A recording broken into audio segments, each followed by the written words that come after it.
வணக்கம் சோதரி நண்பர்களே. கலியுகத்தை பொறுத்த வரைக்கும் திறமைசாலிகளுக்கு கூட இங்கே இடம் கிடையாது. அதிர்ஷ்டசாலிகளுக்கு மட்டுமே இங்கே இடம் உண்டுங்கிறது ஒரு எழுதப்படாத விதி. ஒரு 30 வருடம் பின்னோக்கி போனால் கூட அன்னைக்கு இருந்த மனிதர்களுடைய மனநிலை கஷ்டப்பட்டு உழைக்கணும், படிப்படியாக முன்னேறணும், இவ்வளவு சம்பாதிக்கணும், வாழ்க்கை இப்படித்தான் இருக்கணும்னு ஒரு வட்டம் போட்டு அதற்குள்ளே சுதந்திரமாக வாழ்ந்துட்டு இருந்தாங்க. அவங்களுடைய அடிப்படை தேவைகள் அப்படிங்கிறது ரொம்பவுமே குறைவாகத்தான் இருந்தது, தேவைக்கு ஏற்பதாக இருந்தது. ஆனால் இன்னைக்கு இருக்கிற காலகட்டம் அப்படி இல்லை. காலம் முழுக்கெல்லாம் யாரும் கஷ்டப்பட முடியாது. எதாக இருந்தாலும் இப்போவே கிடைக்கட்டும், நான் இப்போ இருந்தே சந்தோஷமாக இருக்கேன். சந்தோஷம் இல்லைன்னா என்டர்டெயின்மெண்ட், இதுதான் வாழ்க்கைன்னு போடு. அதற்காக என்ன வேணாலும் செய்யலாம், எப்படி வேணாலும் இருக்கலாம். அதனால் ஒன் டைம் ரிஸ்க் எடுக்கிறேன், கிடைச்சா லைஃப் டைம் செட்டில்மெண்ட்டு, இல்லைன்னா ஜோலி முடிச்சு அப்படிங்கிற போக்கில் தான் எல்லாமே போய்கிட்டு இருக்கு. பட் இங்கே என்னென்னா, இது இன்றைக்கி இருக்கிற ஜென்ரேஷனோட நினப்பு மட்டுமல்ல, ஒரு 30 வருடத்துக்கு முன்னாடி இருந்த மனிதர்களுடைய மனநிலையும் இன்றைக்கி அப்படி மாறிடுச்சு. ஏன்னா களி அந்த அளவுக்கு முத்திக்கிட்டே இருக்குது. ஸோ காலத்தின் கோலம் எல்லாமே இங்கே மாறிக்கிட்டே தான் இருக்கும். ஸோ எல்லாருமே ஏதோ ஒரு அதிர்ஷ்டத்தை தேடி ஓடிக்கொண்டு தான் இருக்கும். பொதுவாக அதிர்ஷ்டம் அப்படின்னாலே அது இஷ்டத்துக்கு வரும், அது இஷ்டத்துக்கு போகும் அப்படின்னு சொல்லுவோம். நல்லதானாலும் சரி, கெட்டதானாலும் சரி. ஒரு நல்ல விஷயம் நடந்ததுன்னா என் அதிர்ஷ்டம், எனக்கு இது கிடைச்சிருச்சு, எனக்கு இது நடந்துருச்சுன்னு சொல்லணும். இல்லை கொஞ்சம் டீசெண்டாக சொல்லணும், என்னைக்கு நான் செஞ்ச புண்ணியமோ எனக்கு இது கிடைச்சிருச்சு அப்படின்னு சொல்லிக்கலாம். இதே ஒரு மோசமான விஷயத்துல தப்பிச்சு வந்தால் கூட அதையும் ஒரு வகை அதிர்ஷ்டம் சொல்லுவோம். நல்ல வேலை, என் அதிர்ஷ்டம் என் தலை தப்பிச்சது, நான் பொழைச்சிக்கிட்டேன், தலைக்கு தலைப்பாகையோடு போச்சு அப்படின்னு டீசெண்டாக சொல்லிப்போம். ஸோ அதிர்ஷ்டம் அப்படிங்கிறது அது இஷ்டத்துக்கு வரும், அது இஷ்டத்துக்கு போகும். இதுக்கு வேலிடிட்டி எல்லாம் கிடையாது. எப்போ வரும், எதில் வரும் அப்படிங்கிறதும் புரியாது. பட் ஜோதிடத்தை பொறுத்த வரைக்கும் இது ஒரு காலக்கணிதம். இங்கே ஒவ்வொரு விஷயங்களுமே இது இப்படித்தான் இருக்கும். குறிப்பாக ராசி நிலைகள்னு எடுக்கும் பொழுது ஒவ்வொரு ராசிகளுக்குமே இப்படிப்பட்ட ஒரு வாழ்க்கை நிலை தான் இருக்குது, இந்த மாதிரி தான் இருக்கும் அப்படின்னு தனித்தனியாக சில விஷயங்கள் டிஃபால்ட்டாக அமைக்கப்பட்டிருக்கு. எல்லாருக்குமே ஒரே மாதிரி ஒரே விஷயங்கள்ல அதிர்ஷ்டம் அப்படிங்கிறது கிடைச்சது கிடையாது. ஒவ்வொருத்தருக்கும் ஒவ்வொரு விதங்கள்ல மாறி மாறி தான் இருக்கும். உண்மையிலேயே அது எப்பவுமே பார்த்தீங்கன்னா நடக்கும்போது தெரியாது, நடந்து முடிஞ்சதுக்கு அப்புறம் தான் தெரியும் இதுதான் நம்மளோட அதிர்ஷ்டம் அப்படிங்கிறது. அதுவும் பார்த்தீங்கன்னா காலம் தாழ்த்தி தான் தெரியும், அப்பவே கூட தெரியாது. ஒரு 10 வருஷத்துக்கு முன்னாடி எனக்கு டைம் நல்லா இருந்துச்சுங்க, நல்லா சம்பாதிச்சேன், நல்லா வேலை பார்த்தேன், நல்லா எல்லா விஷயங்களுமே எனக்கு கை கொடுத்துச்சு அப்படின்னு பேசுவோம். ஸோ இப்படி எல்லாம் முடிஞ்சு காலம் தாழ்ந்ததுக்கு அப்புறம் தான் இந்த விஷயங்களே புரியும், இதுதான் நம்மளுடைய அதிர்ஷ்டம் அப்படிங்கிறது. ஸோ இதெல்லாம் அப்போவே எனக்கு புரிஞ்சிருந்தது அப்படின்னா அன்னைக்கே கொஞ்சம் எக்ஸ்ட்ரா எஃபர்ட் போட்டு இன்னும் கொஞ்சம் எல்லாம் நல்லா எல்லாத்தையும் செஞ்சுருப்பேன் அப்படின்னு சொல்லுவோம். இந்த ஒரு குழப்ப நிலைகள் தீர்றதுக்கும் தெளிவு பெறதுக்கும் தான் இந்த ஜோதிடத்தில் ஒவ்வொரு ராசிக்கும் டிஃபால்ட்டாக என்னென்ன விஷயங்கள் அதிர்ஷ்டமாக அவங்களுக்கு அமையுது, எப்படி அது வேலை செய்யுது அப்படிங்கிறத பற்றி சில விஷயங்களை சொல்லியிருக்கு. அப்படி உங்களுடைய ராசிக்கு என்ன மாதிரியான அமைப்புகள் இருக்குது அப்படிங்கிறத பற்றி தான் இந்த பதிவில் நாம் பார்க்க போகிறோம். ரிஷபம். பொதுவாக ரிஷப ராசிக்காரங்க எப்போவுமே ஒரு யதார்த்தவாதிகளாக தான் இருப்பாங்க. ஸோ இயற்கையாகவே இவங்களுக்கு இந்த அதிர்ஷ்டம் சார்ந்த விஷயங்கள்லாம் நம்பிக்கை என்பது இருக்கும். சும்மா வெறுமனே வாய்ப்பேச்சுக்கு என்னால் எல்லாம் முடியும், என்னால் எதையும் சாதிக்க முடியும், மனுஷனாக பிறந்தவங்க என்ன நினைச்சாலும் செய்ய முடியும் அப்படிங்கிற மாதிரியெல்லாம் எதுவும் இல்லாமல் இயற்கைக்கு உட்பட்டவங்களாகத்தான் இருப்பாங்க. இங்கே எல்லாமே காரண காரியங்களோடு தான் இருக்கு, எல்லாமே அதனுடைய வட்டத்துக்குள்ள சுதந்திரமாக இருக்கு. ஸோ இந்த மாதிரி சின்ன சின்ன நுணுக்கங்களை கூட பகுத்து ஆராயக்கூடிய திறன் உங்களுக்கு இயற்கையாகவே உண்டு. அதனால இயற்கையாகவே இந்த அதிர்ஷ்டம் அப்படிங்கிற விஷயத்தின் மேலேயும் அவங்களுக்கு நம்பிக்கை இருக்கு, அதை அவங்க மதிக்கவும் செய்வாங்க. ஸோ ரிஷபராசியை பொறுத்த வரைக்கும் டிஃபால்ட்டாக அதிர்ஷ்டம் அப்படின்னா என்னன்னு பார்த்தீங்கன்னா இந்த பகுத்து ஆராயக்கூடிய திறன் தான். இவங்க இயற்கையாகவே பொறுமைசாலிகள், பிடிவாதம் பிடிக்க மாட்டாங்க. இந்த மாதிரியான விஷயங்களை தன்னை மீறி ஒரு சக்தி இருக்கு அப்படிங்கிறத நம்பக்கூடியவங்க, அதுக்கு கட்டுப்பட்டவங்களாகவே இருப்பாங்க. நீர் எப்படி போகுதோ அதனுடைய போக்கிலேயே வளைந்து கொடுத்து போகக்கூடிய தன்மை பெற்றவங்களாகத்தான் இந்த ரிஷபராசிக்காரங்க இருப்பாங்க. எப்போ இவங்களுக்கு ஈகோ ஹர்ட் ஆகும் பார்த்தீங்கன்னா இவங்களுடைய சுயமரியாதையை பரிசோதிக்கும் போது மட்டும்தான். அதுக்கு மட்டும்தான் இவங்க உணர்ச்சி வசப்படுவாங்க, கோவப்படுவாங்களே தவிர மற்ற எல்லா விஷயங்களுமே எது எப்படி இருக்கோ அதை புரிந்து கொண்டு கிரகித்து கொண்டு ஒரு கட்டமைப்போடு எல்லா விஷயங்களையும் ஆராய்ந்து அணுகக்கூடிய இயல்பு பெற்றவங்களாக இருப்பாங்க. இந்த இயற்கையான நுண்ணறிவு அப்படிங்கிறதே ரிஷபராசிக்காரங்களுக்கு ஒரு பெரிய அதிர்ஷ்டம் தான். மற்றவங்களால அவ்வளோ ஈஸியாக அதை புரிஞ்சுக்க முடியுமா அப்படிங்கிற உண்மையிலே எந்த ராசிக்காரங்களுக்கும் அது சாத்தியம் கிடையாது. ரிஷபராசிக்காரங்களுக்கே இது இயற்கையாகவே அவங்களுக்கு கிடைச்ச ஒரு பெரும் பாக்கியம் அப்படின்னு சொல்லலாம்.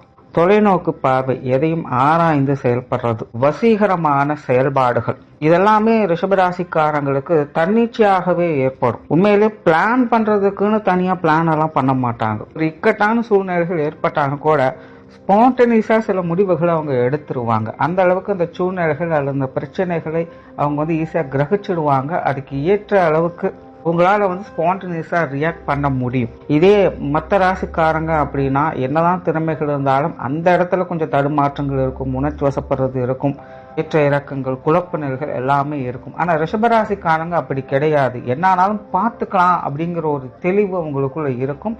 ஏன்னா அந்த சூழ்நிலைகளை அவங்களால ஈஸியாக கிரகிச்சுக்க முடியும். ஒரு மனிதர்களுடைய மனநிலையை ரொம்ப ஈஸியாக புரிந்துக்கக்கூடிய தன்மை அவங்களுக்கு உண்டு. ஏன்னா நார்மலாகவே ரிஷபராசிக்காரங்க இந்த மனம் சார்ந்த விஷயங்களுக்கு ரொம்பவுமே முக்கியத்துவம் கொடுப்பாங்க. அதனால நார்மலாகவே ரிஷபராசிக்காரங்க மற்றவங்களுடைய மனம் புண்பற்றக்கூடாது அப்படிங்கிற விஷயத்துல ரொம்பவுமே கண்ணும் கருத்துமாக இருப்பாங்க. ஏன்னா அதனுடைய வழி என்ன அப்படிங்கிறது அவங்களுக்கு ரொம்ப நல்லாவே தெரியும். அதற்கு மதிப்பு கொடுக்கக்கூடியவங்க இந்த ரிஷபராசிக்காரங்க. அதனால அந்த மாதிரியான சங்கடம் தன்னால மற்றவங்களுக்கு நடந்துடக்கூடாது அப்படிங்கிறதுல கொஞ்சம் தெளிவாகவே இருப்பாங்க. அதனாலதான் ரிஷபராசிக்காரங்க இயற்கையாக குடும்பப்பற்று, குடும்ப பொறுப்பு இதெல்லாமே அவங்களுக்கு உண்டு. அவ்வளோ சீக்கிரம் தன்னை நம்பி அவங்க விட்டு கொடுக்க மாட்டாங்க. ஏன்னா அவங்களுடைய உள்ளுணர்வையும் அவங்களுடைய மன எண்ணங்களையும் புரிந்து கொள்ளக்கூடிய தன்மை அவங்களுக்கு உண்டு. ஸோ இதெல்லாம் அவங்களுக்கு இருக்கிறதுனால தான் அவங்க பொறுமைசாலிகளாகவும் நிதானம் பெற்றவங்களாகவும்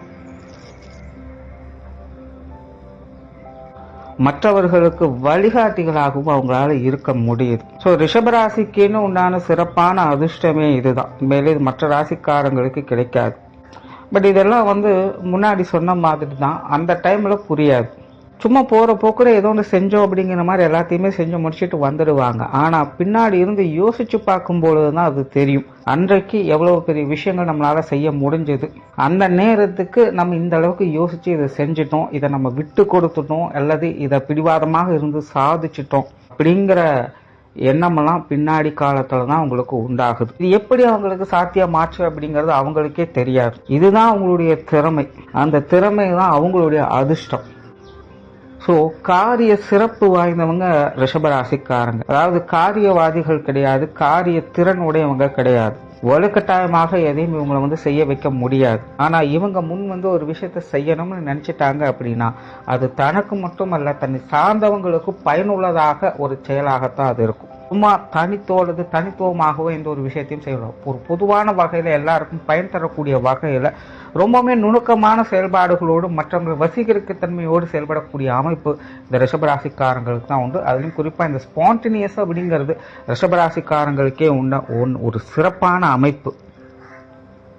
அதே போல விடாமுயற்சி, எதிலும் பின்வாங்காத தன்மை, செல்ஃப் மோட்டிவேஷன், லட்சியங்களை நோக்கி பயணிப்பது, இந்த மாதிரியான குணாதிசயங்கள் எல்லாமே இயற்கையாகவே ரிஷபராசிக்காரங்களுக்கு உண்டு. இது எல்லாமே பார்த்தீங்கன்னாலும் அவங்களுக்கு ஒரு அதிர்ஷ்டத்தின் அமைப்பால் கிடைக்கக்கூடிய ஒன்றுதான். எல்லாராலையும் ஈஸியாக லட்சியத்தை அடைய முடியறது இல்லை, ஒரு சிலருக்கு மட்டும்தான் அந்த வாய்ப்புகள் கிடைக்குது. அப்படி ரிஷபராசிக்காரங்களுக்கும் லட்சியத்தை அடையக்கூடிய அமைப்புகள் அவங்களுக்கு உண்டு. பட் என்னன்னா ரிஷபராசியை பொறுத்த வரைக்கும் கஷ்டப்பட்டு தான் முன்னேறி ஆகணும். பொதுவாக லக்குன்னா நம்ம என்ன நினைக்கிறோம்னா எந்த ஒரு கஷ்டமும் இல்லாமல் எந்த ஒரு உழைப்பும் இல்லாமல் ஒன்றுக்கு ரெட்ட லாபம் கிடைக்கிற விஷயங்களாக இருக்கணும்னு நினைக்கிறோம். இப்படியும் சிலருக்கு கிடைக்கதான் செய்யுது. பட் எல்லாருக்கும் இது இப்படியே அமையும் அப்படின்னு சொல்ல முடியாது. ஒவ்வொருத்தருக்கும் ஒவ்வொரு மாதிரி தான் இருக்கும். ஸோ ரிஷபராசிக்காரங்களுக்கு எந்த அளவுக்கு இந்த லக் ஃபேக்டர் அப்படிங்கிறது வேலை செய்யுதோ அதே அளவுக்கு கடினமான முயற்சிகள் அப்படிங்கிறது கட்டாயமாக தேவைப்படும். ரிஸ்க் எடுக்காம அவங்களால முன்னேறவே முடியாது. அப்போ ரிஷபராசிக்காரங்க எல்லா விஷயத்துலையுமே ரிஸ்க் எடுக்க தயாராயிடுவாங்களா அப்படின்னு பாத்தீங்கன்னா அதுவும் கிடையாது. உண்மையிலேயே அவங்களோட லக் ஃபேக்டர் எப்போ வேலை செய்ய ஆரம்பிக்குதோ அப்போ அந்த விஷயத்துல தானாகவே உள்ளுணர்வின் தூண்டுதலால ரிஷபராசிக்காரங்க அந்த விஷயத்துல ரிஸ்க் எடுக்க தயாராயிடுவாங்க. இது இவங்களோட வாழ்க்கையில சில குறிப்பிட்ட விஷயங்கள் சில குறிப்பிட்ட கால நேரங்கள்ல மட்டும்தான் நடக்கும். இவங்க தைரியசாலிகள் தான், நம்பிக்கையுடையவங்க தான். அதுக்காக எல்லா விஷயங்களுமே எல்லா நேரத்திலுமே அப்படி இருப்பாங்கன்னு சொல்ல முடியாது. ஏன்னா ரிஷபராசிக்காரங்க சென்டிமெண்டான ஆட்கள், மற்றவங்களுடைய மனதை காயப்படுத்தக்கூடாது அப்படிங்கிற ஒரு நோக்கத்தோடும் செயல்படுவாங்க. அதனால எல்லா விஷயங்களும் ஆராய்ந்துகிட்டே இருப்பாங்க. அதுக்குண்டான சரியான கால நேரம் செயல்பாடு அப்படிங்கிறது அவங்களுக்கு கிடைக்கிறதுல பல விஷயங்கள் மிஸ் பண்ணிடுவாங்க. ஆனால் ஒரு சில காலகட்டங்களில் பார்த்தீங்கன்னா ஆகிறது ஆகட்டும் அப்படின்னு துணிஞ்சு செயல்பட ஆரம்பிச்சிடுவாங்க. இன்னும் சொல்ல போனால் அந்த விஷயங்கள் ரொம்பவுமே கிளியராக இருப்பாங்க. இது இப்படி தான் ஆரம்பிக்கும், இப்படி தான் போய் முடியும் அப்படிங்கிறது ரொம்பவுமே ஒரு தெளிவான கண்ணாடி மாதிரி எல்லா விஷயங்களுமே உங்களுக்கு தெரிய ஆரம்பிச்சிடும். அதை நோக்கி ரொம்பவுமே தைரியத்தோட முன்னேறி போக ஆரம்பிச்சிடுவாங்க. எல்லாமே பார்த்தீங்கன்னா உங்களோட லக் ஃபேக்டர் உருவாவதற்கான ஒரு அறிகுறிகள் தான். அந்த லக் ஃபேக்டர் எப்போ உங்களுக்கு வேலை செய்ய ஆரம்பிக்குதோ தானாகவே அதனால் உந்தப்பட்டு தைரியத்தோடு மற்றவங்களுக்கு கவரக்கூடிய வகையில், மற்றவங்களுக்கு பயன் தரக்கூடிய வகையில் காரியங்களில் செயல்படக்கூடிய அமைப்புகள் அவங்களுக்கு உண்டு. அந்த காரியத்தினுடைய ரிட்டர்ன் பலாபலன்களை அனுபவிக்கக்கூடிய கிடைக்கக்கூடிய பாக்கியம் பெற்றவங்களாக இந்த ரிஷபராசிக்காரங்க எப்பவுமே இருப்பாங்க. அதே போல இந்த ஸ்பெகுலேட்டிங் சார்ந்த விஷயங்கள் ரிஷபராசிக்காரங்களுக்கு ஈஸியாகவே வரும். ஒரு தோராயமாக ஒரு கணிப்புகள் மூலமாக ஒரு விஷயத்தை அல்லது உள்ளுணர்வு மூலமாக வேலை செய்யறது, புதுமையான விஷயங்களுக்கு ஆதரவு கொடுப்பது, தொழில்நுட்பம் சார்ந்த விஷயங்கள்ல வல்லுநர்களாக இருப்பது, குறிப்பா இந்த மாதிரியான டெக்னிக்கல் சார்ந்த தொழில் வேலை சார்ந்த விஷயங்களை கூட அதிக ஆர்வம் காட்டக்கூடியவங்களாக இவங்க இருப்பாங்க. பெரும்பாலும் ரிஷபராசிக்காரங்க எந்த வேலை செஞ்சாலும் சரி அதுல டெக்னிக்கல் ரீதியான அம்சங்களை புரிந்து கொள்ளக்கூடிய திறன் பெற்றவங்களாகத்தான் இருப்பாங்க. அவங்க எந்த வேலை எப்படி வேணாலும் செய்யட்டும், பட் அந்த வேலை இப்படித்தான் அது இயங்குது அப்படிங்கிற அதனுடைய அடிப்படைகளை புரிஞ்சுக்கிட்டு இந்த பேச அடிப்படையை எப்பவுமே பாதுகாத்து வச்சுட்டு இருப்பாங்க. அதுல ஏதாவது பழுது ஏற்பட்டாலும் தயங்காமல் இறங்கி செயல்படக்கூடிய குணம் இவங்களுக்கு உண்டு. டெக்னிக்கல் விஷயங்களை இயற்கையாகவே புரிந்து கொள்ளக்கூடிய திறன் இவங்களுக்கு உண்டு. நிறைய பேருக்கு இந்த தொழில் வேலை உத்தியோகம் சார்ந்த விஷயங்கள் கூட இந்த லக் ஃபேக்டர் மாதிரி தான் வேலை செய்யும். மேலே ரிஷபராசிக்காரங்க பாத்தீங்கன்னா உங்களுடைய வாழ்க்கையில திடீர்னு ஒரு அபரிவிதமான வளர்ச்சி கிடைச்சிடும். எப்படி நடந்ததுன்னு அவங்களுக்கே தெரியாது. எப்பவும் போலதான் அவங்க செஞ்சுட்டு இருப்பாங்க. ஆனா திடீர்னு ஒரு யோசனை வந்திருக்கும், அது சும்மா எதாச்சியாக செய்ய போவாங்க. அது கொஞ்ச நாளைக்கு பாத்தீங்கன்னா உங்களுக்கு பெரிய அளவுல ஒரு வளர்ச்சியை கொடுத்துரும். ஆனா அந்த காலகட்டம் முடிஞ்சதுக்கு அப்புறம் பாத்தீங்கன்னா அந்த மாதிரியான காரியங்களை ஈடுபடணும் அப்படிங்கிற எண்ணங்கள் கூட உங்களுக்கு வராது. இன்னைக்கு நாம அப்படி செஞ்சோமே, அதே மாதிரி இன்னைக்கு ஏதாவது ஒன்று செய்யலாமா அப்படின்னு யோசிக்க ஆரம்பிச்சிடுவாங்க. அந்த யோசனைகள் தான் இருக்குமே தவிர திரும்பி அந்த மாதிரியான காரியங்களில் ஈடுபடணும் அப்படின்னா இவங்களுக்கு இந்த லக் ஃபேக்டர் வேலை செஞ்சா மட்டும்தான் முடியும்.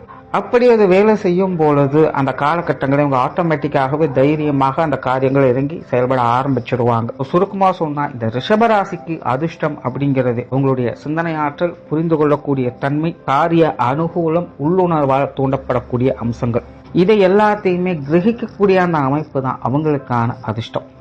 நன்றி, வணக்கம், வாழ்க வளமுடன்.